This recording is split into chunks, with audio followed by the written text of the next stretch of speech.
Chandrababu Naidu BJP की दोस्ती की कस्में तो खा रहे हैं, लेकिन असल में अंदर ही अंदर नायडू बीजेपी की इस दोस्ती से डरे हुए हैं, क्योंकि वो जानते हैं कि बीजेपी सबसे पहले अपने सहयोगी को ही खत्म करती है।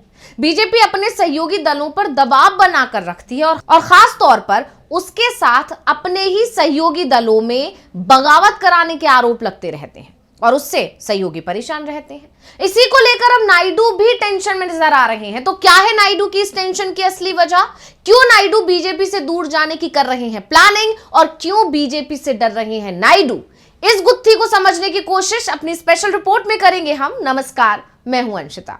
महाराष्ट्र, गोवा, हरियाणा, असम, ओडिशा, ये वो राज्य हैं जहां बीजेपी पहले सहयोगियों के सहारे एंटर हुई, सत्ता में आई, सीएम पहले सहयोगियों को बना और फिर धीरे धीरे बीजेपी ने सहयोगियों को किनारे कर दिया और इसके बाद सीएम पद पर बीजेपी ने कब्जा कर लिया, यानी सीएम बीजेपी का बनने लगा। ताजा उदाहरण आप जानते ही हैं, महाराष्ट्र का है। एकनाथ शिंदे के सहारे सत्ता में आई और उसके बाद अब देवेंद्र फडणवीस सीएम बने बैठे हैं। यानी बीजेपी के सहयोगियों को यह दोस्ती भारी पड़ी और ऐसा ही कुछ हाल अब जेडीयू और टीडीपी का भी हो सकता है।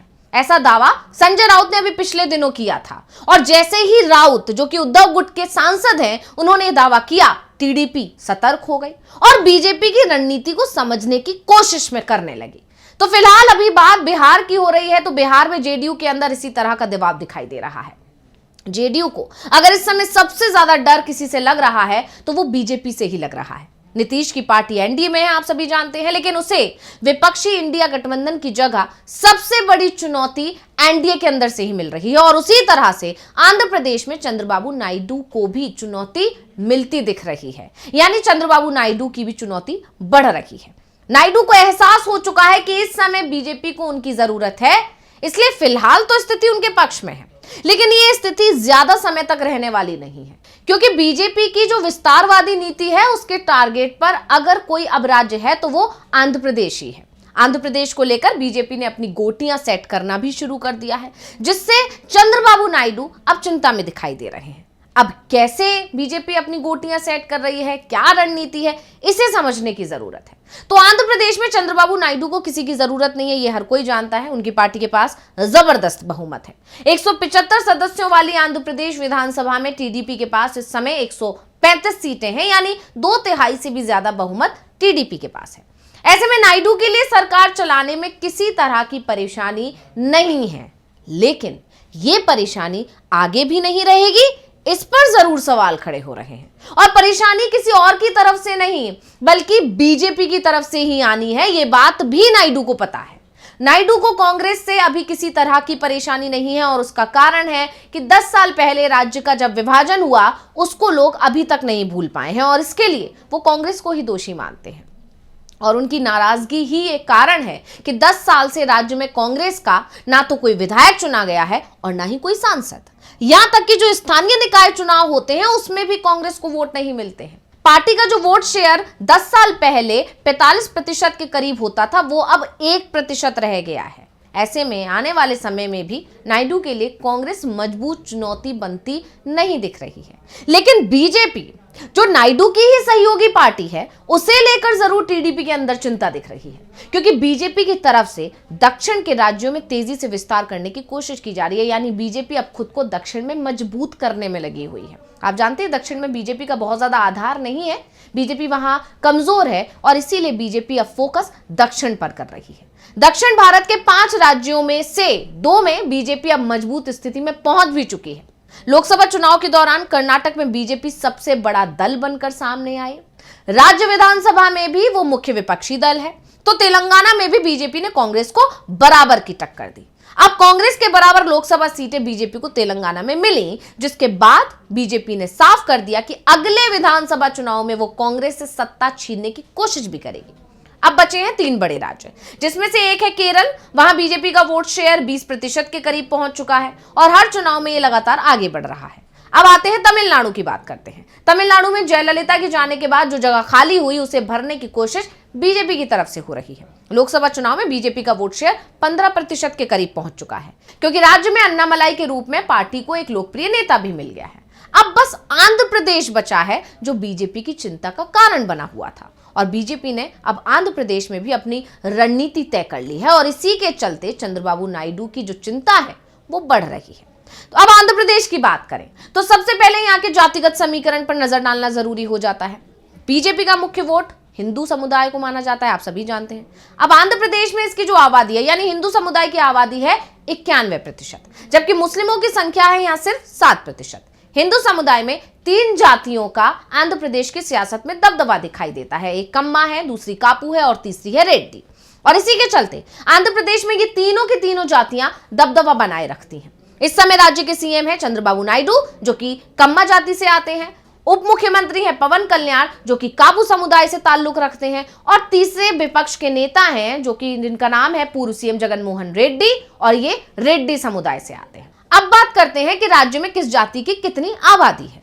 तो चंद्रबाबू नायडू की कम्मा जाति की आबादी राज्य में सबसे ज्यादा यानी 20% है। दूसरे नंबर पे पवन कल्याण की जाति आती है कापू और कापू समुदाय की आबादी 15% है, जबकि रेड्डी समुदाय की आबादी 10% है यानी कि तीसरे नंबर पर। और इस जाति का समीकरण का असर विधानसभा चुनाव में भी दिखाई दिया था।